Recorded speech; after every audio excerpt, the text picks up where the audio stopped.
जय हिंद दोस्तों, स्वागत है आप सबका हमारे यूट्यूब चैनल साई आइज में। आज मैं आप लोगों के लिए प्राचीन भारत से कुछ इंपॉर्टेंट क्वेश्चन लेकर आ रहा हूं जो कि आपको कई सारे एग्जामों में प्रीवियस एग्जामों में पूछे गए हैं। ठीक है, तो चलिए स्टार्ट करते हैं आज के अपने इस लेक्चर को और देखेंगे किस तरह के क्वेश्चन अभी तक पूछे जा चुके हैं और किस तरह से आपको आने वाले एग्जाम में क्वेश्चन देखने को मिल सकते हैं। अगर आप 17 बीपीएससी एग्जाम देने वाले हैं जो कि 30 सितंबर को होने वाला है, तो ये क्वेश्चन आपके लिए महत्वपूर्ण साबित हो सकते हैं। ठीक है, चलिए स्टार्ट करते हैं आज के अपने इस लेक्चर को। ठीक है, पहला क्वेश्चन क्या है? हड़प्पा सभ्यता की प्रमुख विशेषता क्या थी? ठीक है, जब आप प्राचीन भारत में पढ़ेंगे तो उसमें आपको हड़प्पा सभ्यता के बारे में पढ़ने को मिलेगा।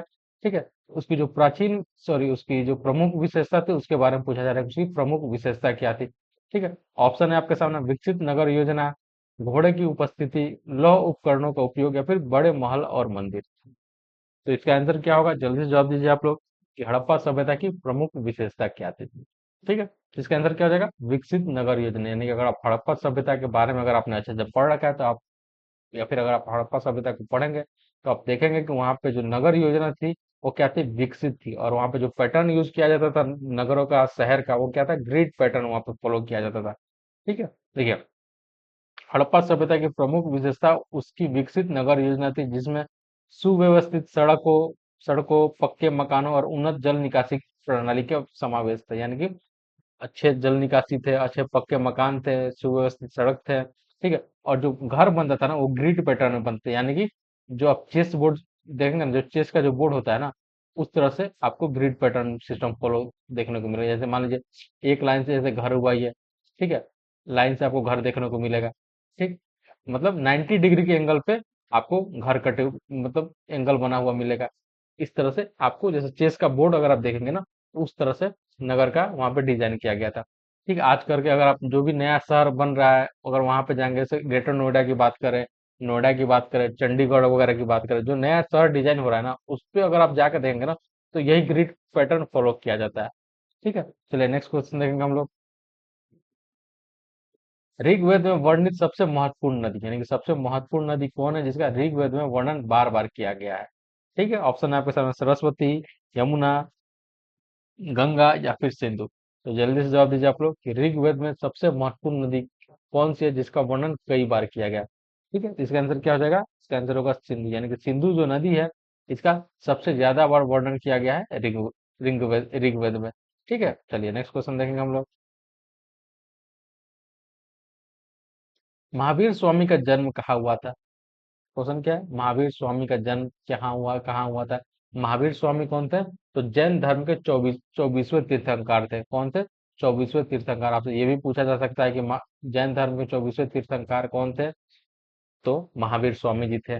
और जैन धर्म के प्रथम तीर्थंकर कौन थे? तो ऋषभ देव जी थे। तो ये इस तरह क्वेश्चन भी आपको एग्जाम में देखने को मिल सकते हैं। इनका जन्म कहाँ हुआ था? तो इनका जन्म हुआ था कुंडाग्राम, यानी कि आप बिहार के जो वैशाली जिला है वहां पे आपको एक जगह है कुंडाग्राम, वहां पे महावीर स्वामी जी का जन्म हुआ था। ठीक है, चलिए नेक्स्ट देंगे। देखिए, कभी कभी ये भी आपसे क्वेश्चन पूछा जा सकता है कि महावीर स्वामी जो थे वो किस वंश के थे? ठीक है, यानी कि वो मतलब उनका कौन सा ये कास्ट वगैरह था, किस जाति से थे? तो वो क्षत्रिय वंश के थे। तो ये चीज भी आपको ध्यान में रखना है। ठीक, चलिए नेक्स्ट क्वेश्चन देखेंगे हम लोग।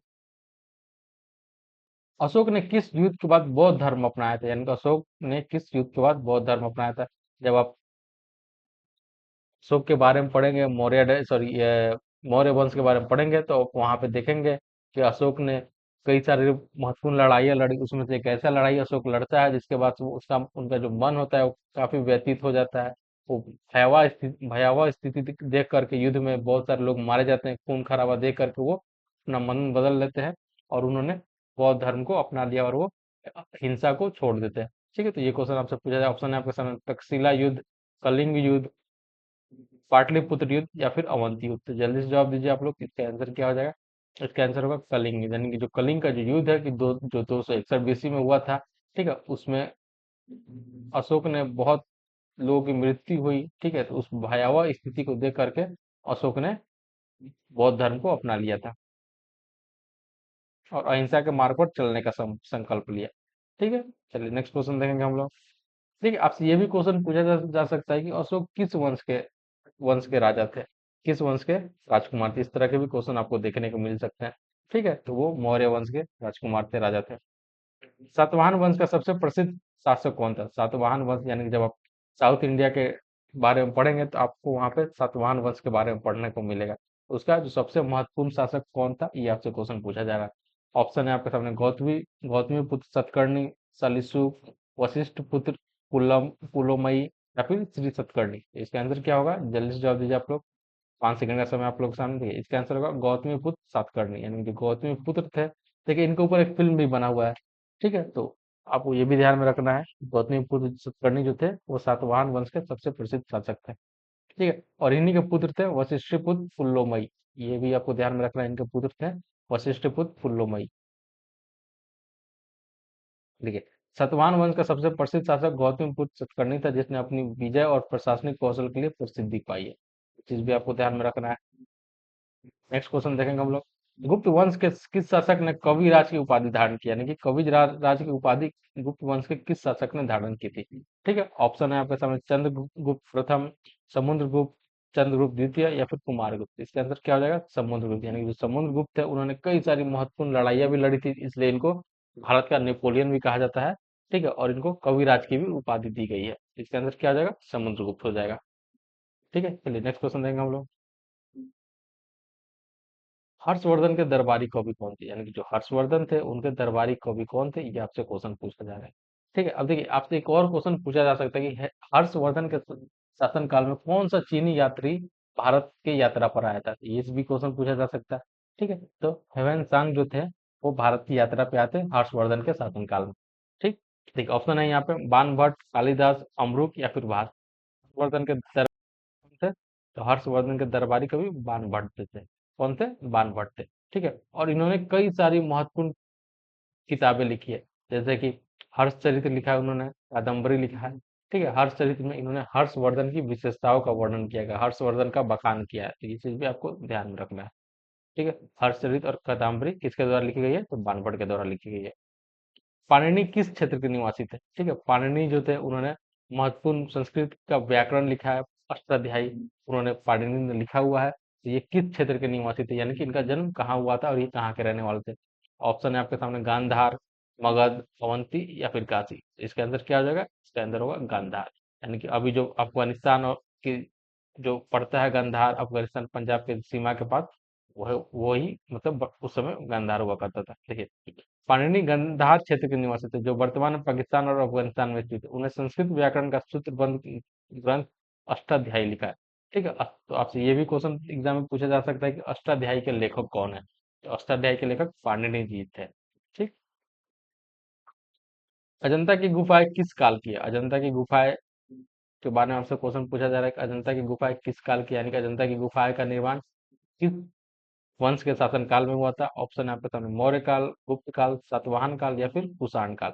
तो इसका आंसर क्या होगा? जल्दी जवाब दीजिए आप लोग। ठीक है, इसका आंसर हो जाएगा गुप्त काल, यानी कि अजंता की जो गुफाएं है उसका निर्माण गुप्त काल के शासन काल में हुआ था। ठीक है, सांची का स्तूप किसने बनाया, यानी कि जो सांची का जो स्तूप है उसका निर्माण किसके द्वारा किया गया था? ठीक है, ऑप्शन है आपके सामने: अशोक, चंद्रगुप्त मौर्य, हर्षवर्धन, या फिर कनिष्क। तो जल्दी से जवाब दीजिए आप लोग। 5 सेकंड का समय है। सांची का स्तूप किसके द्वारा निर्माण किया गया था? इसका निर्माण अशोक के द्वारा किया गया था। किसके द्वारा किया गया था? अशोक के द्वारा किया गया था। आपसे ये भी पूछा जा सकता है कि सांची का स्तूप किस राज्य में है? ठीक है, तो जो सांची का स्तूप है वो एमपी में पड़ता है, मध्य प्रदेश में पड़ता है, जो कि भोपाल से 40-50 किलोमीटर दूर है। तो ये आपसे ये भी क्वेश्चन पूछा जा सकता है कि सांची का स्तूप कहाँ है? तो मध्य प्रदेश में, एमपी में है। ठीक है, सांची का स्तूप अशोक ने बनवाया था। यह बौद्ध स्थापत्य कला का महत्वपूर्ण उदाहरण। ठीक है, ये क्या है? बौद्ध स्थापत्य कला का महत्वपूर्ण उदाहरण। आपसे ये भी क्वेश्चन पूछा जा सकता है कि सांची का स्तूप किस धर्म से जुड़ा हुआ है? वो बौद्ध धर्म से जुड़ा हुआ है। ठीक, किसके द्वारा निर्माण किया गया था? तो अशोक के द्वारा निर्माण किया गया था। ठीक, इस तरह से एक क्वेश्चन से कई सारे क्वेश्चन बन सकते हैं, तो आपको ये चीज भी ध्यान में रखना है। ठीक है, विक्रमशिला विश्वविद्यालय की स्थापना किसने की थी, यानी कि जो विक्रमशिला विश्वविद्यालय है उसकी स्थापना किसके द्वारा की गई थी? ठीक, ये आपसे क्वेश्चन पूछा जा रहा है। ऑप्शन है आपके सामने: चंद्रगुप्त मौर्य, समुद्रगुप्त, धर्मपाल, या फिर अशोक। और देखिए इससे एक और क्वेश्चन बन सकता है कि विक्रमशिला विश्वविद्यालय की स्थापना किस वंश के द्वारा कराई गई थी, यानी कौन से वंश ने या किस वंश के शासन काल में भी इस विश्वविद्यालय की स्थापना की गई थी? तो आपको जिस वंश के समय इसकी स्थापना की गई थी वो तो याद रखना ही है, और उस समय शासक कौन था ये चीज भी याद रखना है। ठीक है, तो किसके द्वारा की गई थी? धर्मपाल के द्वारा की गई थी। धर्मपाल किस वंश का शासक था? वो पाल वंश का शासक था। किस वंश का शासक था? पाल वंश का शासक था। और जो पाल वंश था उसका संस्थापक कौन था? तो गोपाल था। ये इस तरह के कई सारे फैक्ट्स आपको याद रखने हैं। अगर आप बिहार का कोई भी एग्जाम देने जा रहे हैं तो ये सारी जानकारी आपको होनी चाहिए। पाल वंश का संस्थापक गोपाल था। ठीक है, और धर्मपाल ने विक्रमशिला विश्वविद्यालय की स्थापना की थी। चलिए, देखिए, विक्रमशिला विश्वविद्यालय की स्थापना पाल वंश के राजा धर्मपाल ने की थी। ठीक है, आपको पाल वंश के राजा धर्मपाल ने की थी। और यह नालंदा के बाद दूसरा सबसे महत्वपूर्ण प्राचीन भारतीय विश्वविद्यालय में से एक है। यानी जो नालंदा विश्वविद्यालय है वो क्या है? सबसे महत्वपूर्ण प्राचीन विश्वविद्यालय है। उसके बाद दूसरे नंबर पे इसका ये विक्रमशिला विश्वविद्यालय आता है। फिर ठीक है, एक और विश्वविद्यालय उदयपुर विश्वविद्यालय भी है। ये सब प्राचीन भारत के महत्वपूर्ण विश्वविद्यालय हुआ करते थे।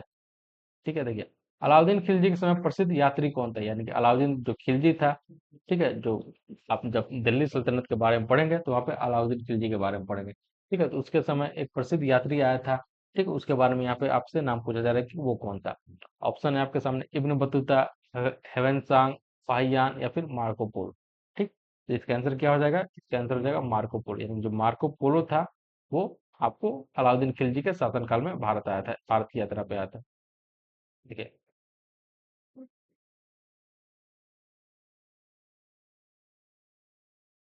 ये नेक्स्ट क्वेश्चन है, प्राचीन भारत में प्रयाग किस नगर का प्राचीन नाम है? यानी कि जो प्रयाग आपको देखने को मिल रहा है वो किस नगर का प्राचीन नाम, अभी वर्तमान में किस नगर का प्राचीन नाम हुआ करता था? ऑप्शन है आपके सामने, बनारस, इलाहाबाद, कन्नौज या फिर पटना। इसका आंसर क्या हो जाएगा?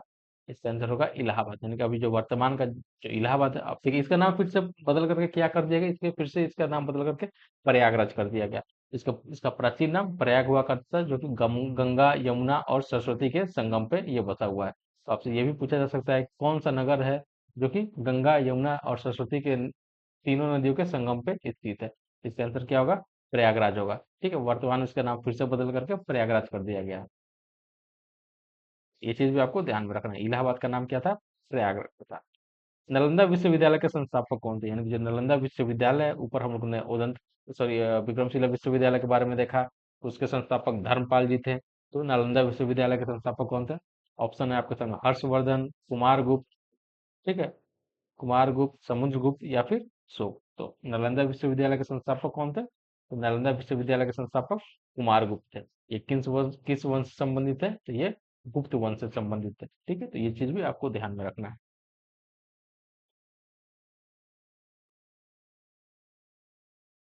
और ये बौद्ध शिक्षा का प्रमुख केंद्र था। तो ये चीज भी आपको ध्यान में रखना है।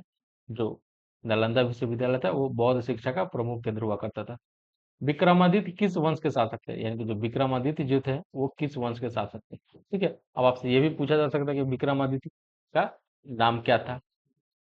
ठीक, यानी कि किस राजा को विक्रमादित्य के नाम से भी जाना जाता है? इस तरह के भी क्वेश्चन आपको एग्जाम में देखने को मिल सकते हैं। तो ऑप्शन है आपके सामने, गुप्त वंश, मौर्य वंश, सातवाहन वंश या फिर पल्लव वंश। इसका आंसर क्या हो जाएगा? इसका आंसर हो जाएगा गुप्त वंश। इसका आंसर क्या हो जाएगा? गुप्त वंश। यानी कि चंद्रगुप्त द्वितीय जो थे, चंद्रगुप्त जो सेकंड थे, उन्हीं को विक्रमादित्य के नाम से भी जाना जाता था। और ये गुप्त वंश से संबंधित थे। देखिए, विक्रमादित्य गुप्त वंश के महान शासक थे जिन्हें चंद्रगुप्त द्वितीय के नाम से भी जाना जाता है। ठीक है, तो आपसे ये भी पूछा जा सकता है कि विक्रमादित्य को किस नाम से जाना जाता था, या फिर चंद्रगुप्त द्वितीय को अन्य किस नाम से जाना जाता था? इस तरह से एक क्वेश्चन से कई क्वेश्चन फ्रेम किया जा सकता है, आपको एग्जाम में देखने को मिल सकता है। ठीक है, तो आपको हर एक एंगल से क्वेश्चन को जानना चाहिए ताकि एग्जाम में आपका एक भी क्वेश्चन ना छूटे। देखिए, प्राचीन भारत में तमिल संगम का मुख्य केंद्र कहाँ था? यानी कि प्राचीन भारत में जो तमिल संगम हुआ करता था वो किस जगह पे हुआ करता था, उसका मुख्य केंद्र क्या था? ये क्वेश्चन आपसे पूछा जाएगा। ऑप्शन है आपके सामने, मदुरई, कांचीपुरम, त्रिची या फिर तंजावुर। इसका आंसर क्या होगा? जल्दी से जवाब दीजिए आप लोग, 5 सेकंड का समय आप लोगों के सामने। इसी का आंसर क्या हो जाएगा? मदुरई। यानी कि जो मदुरई है जो तमिलनाडु में, ठीक है, जहाँ पे आपको मीनाक्षी टेम्पल देखने को मिल सकता है, वहां पे उसको तमिल संगम का मुख्य केंद्र कहा जाता है। ठीक है, तो आप इसके आंसर क्या हो जाएगा? मदुरई हो जाएगा। आपसे ये भी क्वेश्चन पूछा जा सकता है कि मदुरई में कौन सा टेम्पल है? तो मीनाक्षी टेम्पल आपको देखने को मिल सकता है। देखिए, प्राचीन भारत में तमिल संगम का मुख्य केंद्र मदुरई था, जहाँ तमिल साहित्य और काव्य की उत्कृष्ट रचनाएं की गई है। यानी कई सारे महत्वपूर्ण तमिल साहित्य और काव्य की उत्कृष्ट रचनाएं मदुरई में की गई है। ठीक है, तो चलिए, आज के लिए बहुत बहुत धन्यवाद। बहुत जल्द हम लोग मिलेंगे अपने नए लेक्चर में कुछ नए इंपॉर्टेंट क्वेश्चन के साथ। तब तक के लिए पढ़ते रहिए। जय हिंद, जय भारत।